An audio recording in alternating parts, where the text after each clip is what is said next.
I want to attempt to arrive us in a place of prayer.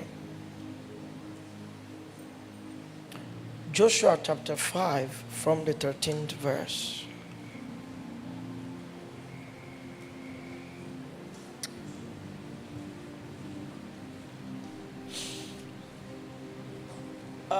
I need to go verse by verse. My glasses is not here, so I may not be able to pick fine print. But let me say this. I was privileged to minister at a ministers' conference in Osogbo yesterday. I said, I'm not into, there's no drive to minister in this season for me. I told my wife to. So most of my meetings will be outsourced. There's no drive.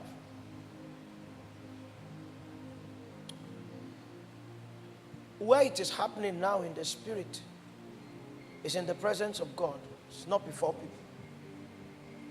So tonight I'm ministering here because of responsibility, not in short. It's not a day of too many meetings. It's in the presence of God. The metric system has been altered. And so to continue to journey in the consciousness of what was yesterday is folly. Everyone must go back and learn from the Holy Ghost. What God is offering us is newness. The technology is transformation.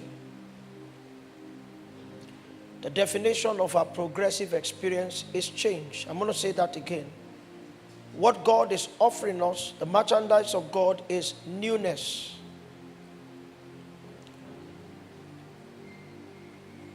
A process has been designed to occasion it, and that's why it said the technology is transformation.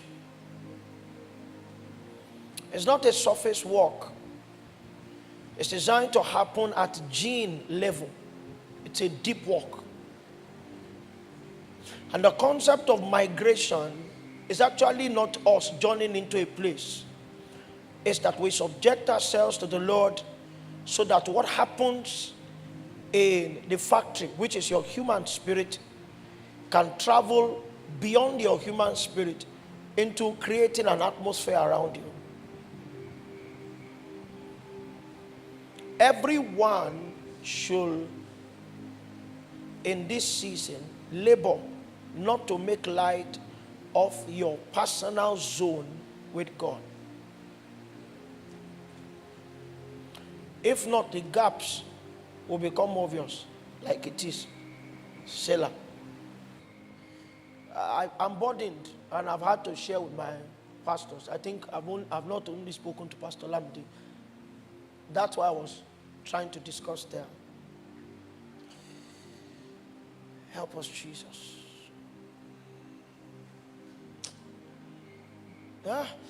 Okay. It came to pass when Joshua was by Jericho that he lifted up his eyes and looked, and behold, there stood a man over against him with his sword drawn in his hand.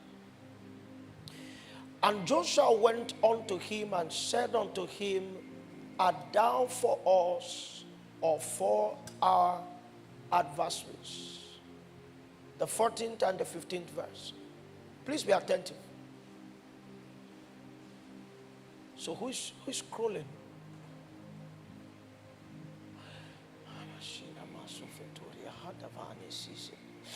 And he said, Nay, but as captain of the host of the Lord, I am now come. And Joshua fell on his face to the earth and did worship and said unto him, What saidst my Lord unto his servant? And the captain of the Lord's host said unto Joshua, Loose thy shoe from off thy foot, for the place whereon thou standest is holy. And Joshua did so. I want to attempt in 15 minutes to try to divulge to you a news that is breaking in the realms of God. If God gives me success, because he can decide not to, then we'll go ahead to pray. If you have been a student of scriptures, you will have come into the understanding of the kind of leadership structure that Israel advertised. A leadership structure that was pioneered in that great leader called Moses. As a matter of fact, from biblical perspective, Moses was not just a prophet, he was a king of some sort. Except that his kingship was not occasioned until the heads of the tribes of Israel came together. Every time the heads of the tribes of Israel came together, Moses morphed into another shape in God. He became the king of Israel. Are you with me? So Saul, practically speaking, was not Israel's first king. Moses was. This king was gifted a handyman, and that was all that Joshua was. He was like an errand man, or like a personal assistant of some sort. It was his call to do Moses' dirty job, and so if there was an election for kingship, Joshua may not have qualified. But in his line of duty, he was required to follow Moses into every place that Moses went. So he became a dweller of the tabernacle, not by election, but by duty. Is somebody with me? I'm trying to describe a kind of people. Cut a long story short, Joshua chapter 1, God approached unto this handyman and said to him, Moses, my servant, is dead. I'm paraphrasing. He had a mandate, and that mandate has been aborted. The man, the messenger of the mandate, is dead. Arise, fulfill the mandate, divide the land unto them as an inheritance. That was Joshua's assignment. Moses was not a warrior. Joshua was. So in addition to the fact that he served Moses, he was also supposed to be like the chief of army staff. Okay, no.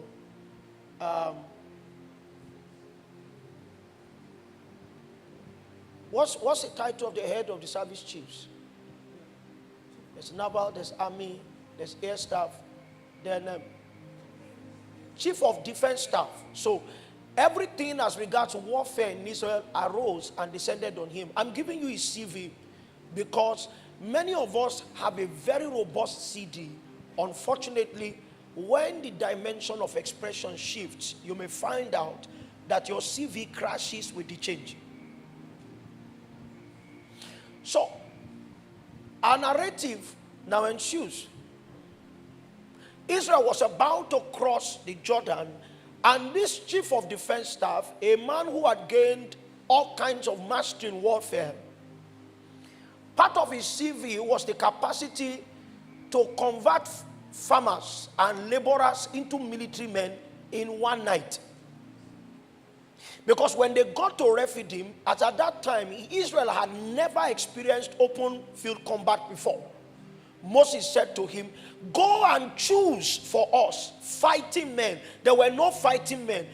Egypt did not conscript any Jew into the army. All of them were laborers, they were domestic workers, but he had an eye that could draw out a fighting man in one night, and by the following morning they were fighting. He was one whose skill on the battlefield had been so honed that he could synergize skill in fighting with the supernatural. So that Moses sat on the mountain, held the rod of the Lord, And he knew how to synchronize human activity with the strength of a rod that was upheld. That's the Joshua.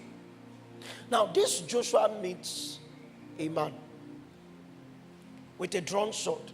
And if you know what warfare is about, when a man's sword is drawn, it means that the man he met was battle ready. Are you with me? I'm trying to be petty. The man was battle ready. And then Joshua approached him and asked him a question that was supposedly intelligent, but the response revealed that Joshua was deficient in understanding. Are you for us or against us? And the man said neither. It means that your question has no bearing in the realm of my assignment. You are a master in your realm. You understand warfare, and based on the dynamics of warfare in the realm where you're already like a god, there are only two sides to a battle. But in the realm where I came from, I don't have to belong to any of the warring parties. I'm still here to fight.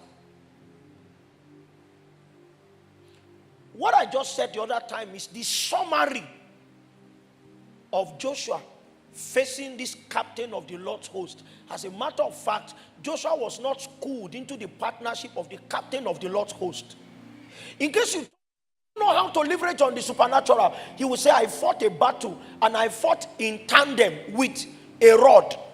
But when the captain of the Lord's host comes, the battle has moved into another dimension, and all the CV of Joshua crashed with one question. You don't know where God is now. That's what I'm saying. You don't know where he is now. The definitions for which you have gotten reputation have no meaning. The intelligence that you have gathered so far cannot affect what is happening in the new place whereinto you have been brought. Joshua.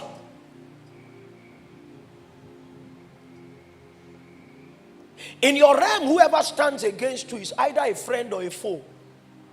But this captain is saying, I'm neither a friend nor a foe. My appearance has increased the size of the battle. But there was a mercy that Joshua had.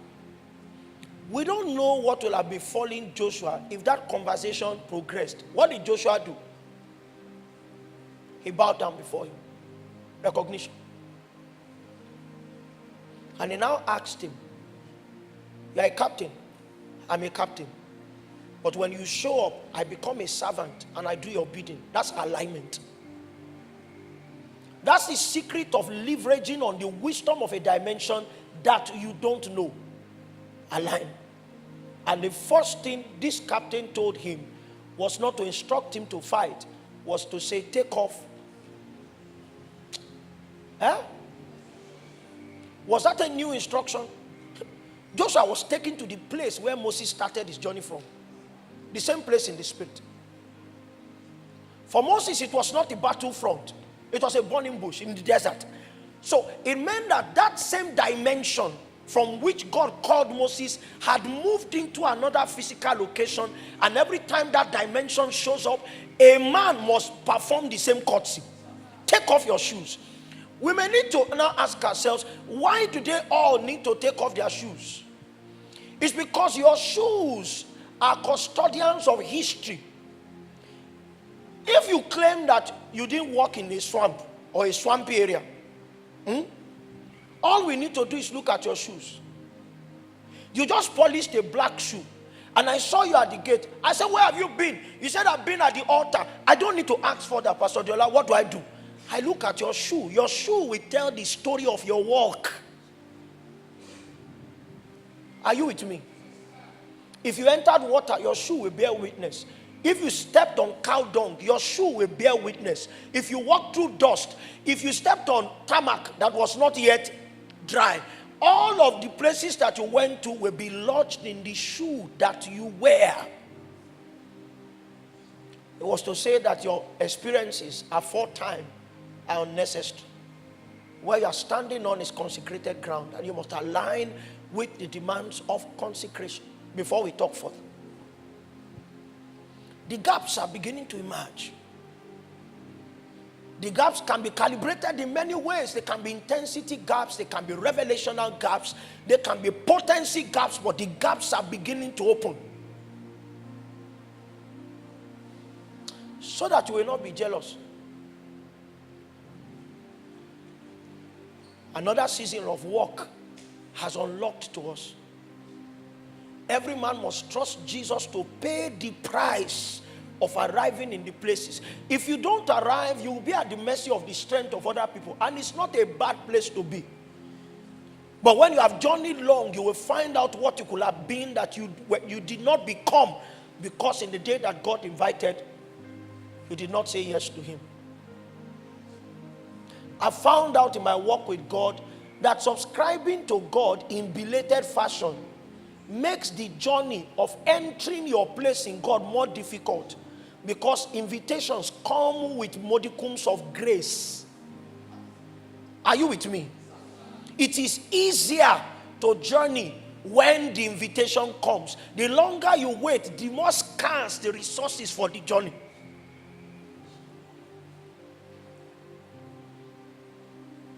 It's changing.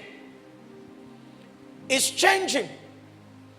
What I'm about to insert by labors is a 12-stage transformation process. But you see, we must all be aware that God has moved. He has moved. You cannot be in the Nigerian church now, Oriomi, and not know that God has moved. Because when God moves, the fractures of men become more expressed.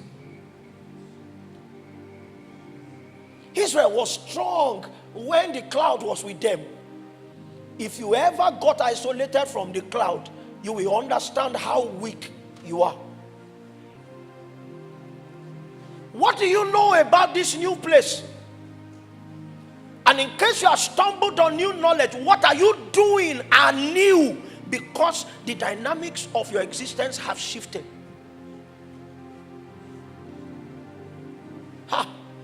Help us. Help us.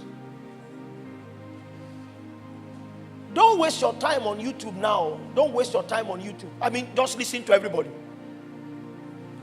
But in case you want to waste time like that, you will see that there are gaps. Even mega conferences do not cure hearts from the depravity that seeks to define our land. That the fact that people came does not take from us the demonstrations of our descent in God. That's why those who are still being helped must cry. The reason why even the mighty are balking is because the definitions of strength have been altered. That's the only reason. So you could be strong yesterday, but if the weights that define the territory are stronger, it means that you cannot survive today. You may be for the unity of the body of Christ yesterday. Today you might be divisive. Are you with me? You may be standing at the gates to make sure that corruption should not enter the body of Christ yesterday. I'm saying that with what is currently in our space, you could be an enemy of Christ today. From Christian to Antichrist within a space of 24 hours. It is possible now. So we must find the new definitions of strength. There is a place where the new definitions are being taught. It's not in open space. Every man must escape. Escape. Escape. Find a way to run from the face of men and to sit with God again, because with him is our strength.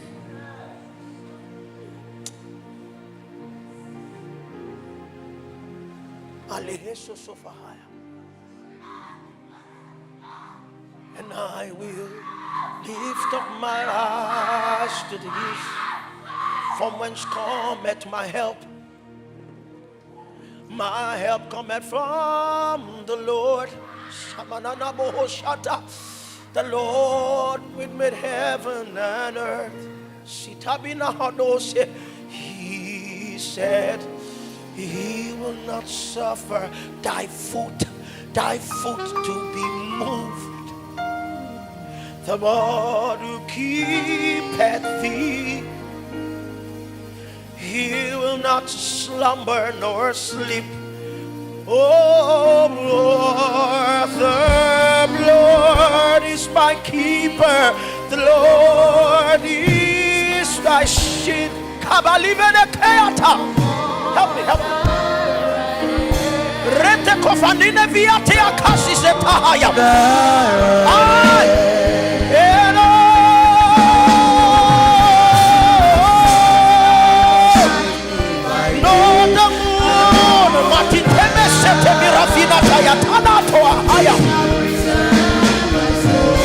Even forever.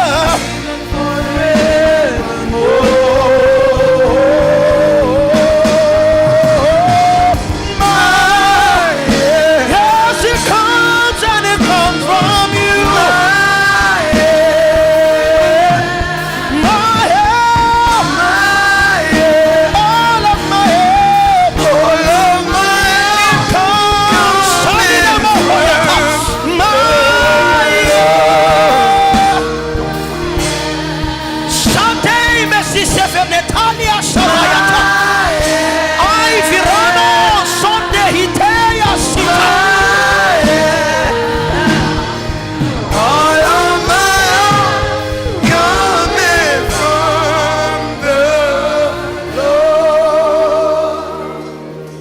We want to take some time to cry. Darkness seeks to overwhelm my soul. Lead me to the rock that is higher than I.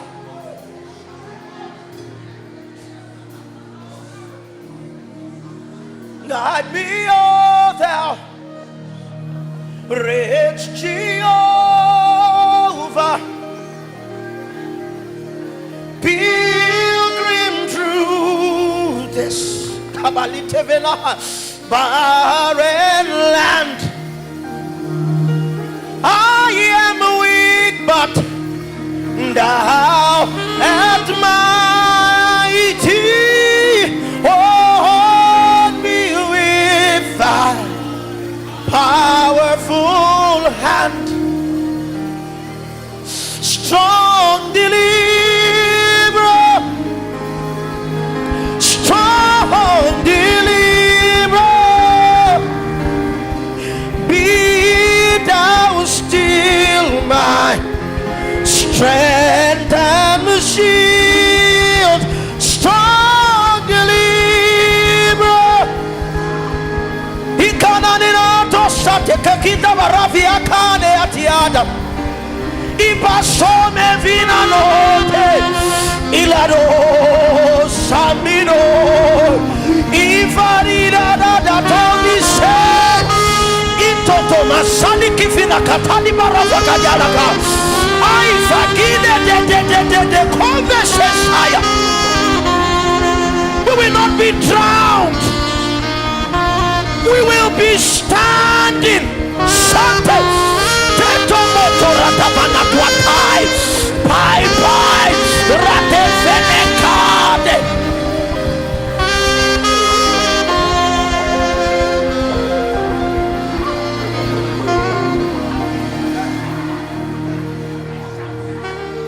Oh, then to the rock let me fly. To the rock that is higher than I. Oh, then to the rock let me fly. Coming before tire. To the rock that is higher than I.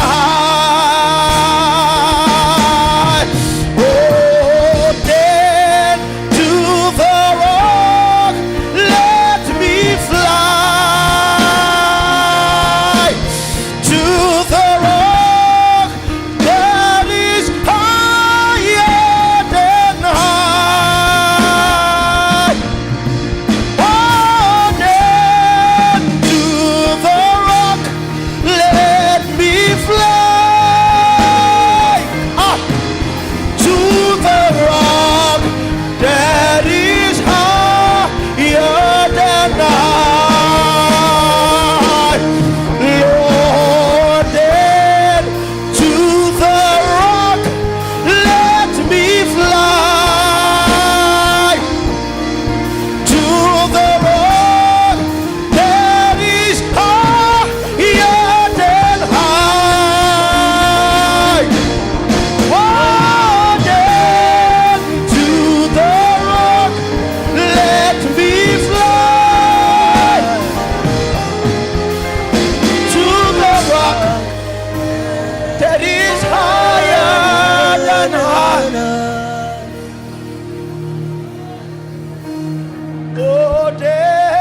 is a rock.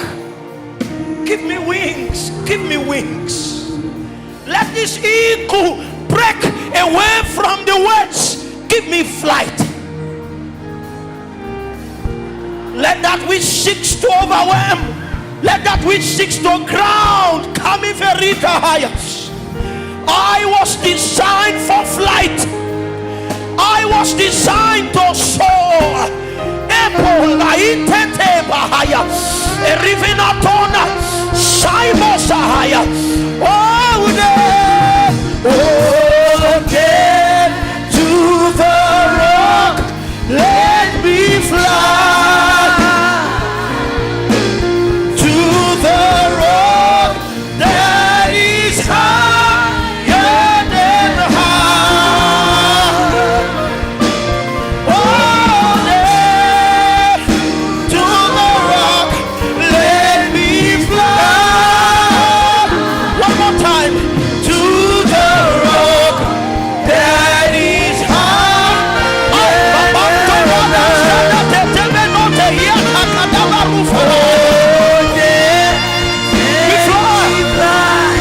Let me fly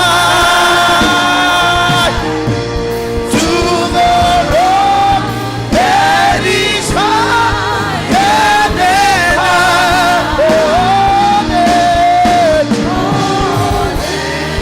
To the rock, let me fly to the rock that is higher than high. Oh, then to the rock, let me fly. Give me wings. Give me wings. Bring me to your secret place. Give me wings. Give me wings.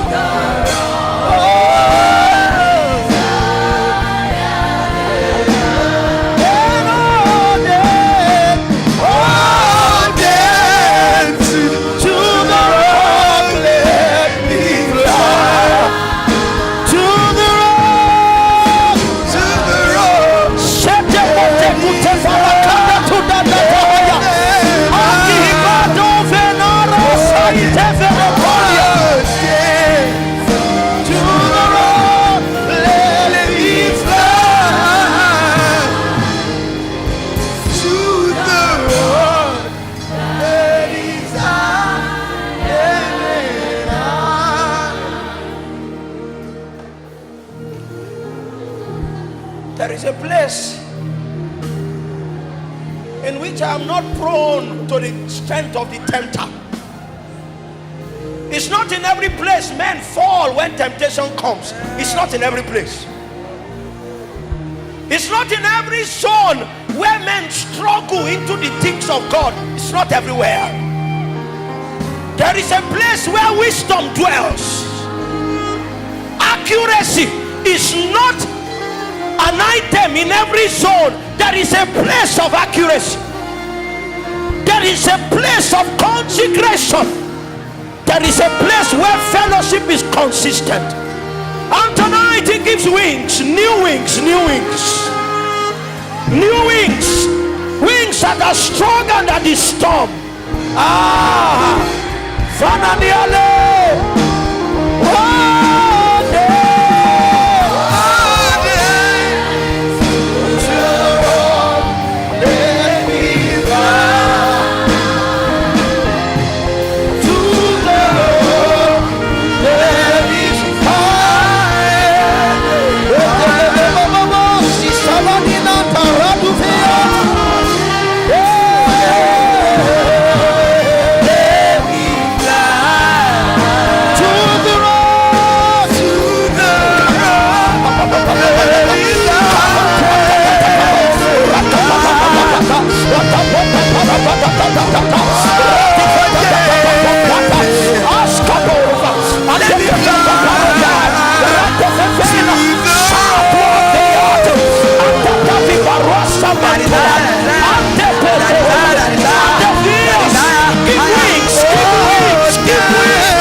Listen, I was sharing with my wife this afternoon. I said I have only 3 prayer points, and all of them are built into the supply of life. Give life to my spirit. Give life to my soul. Give life to my body. That's all I want. Man was designed only to boast in the possession of life. Give me life. If you came to church tonight and you can sense the dryness, you have begun to struggle, can you ask for life? Give me life.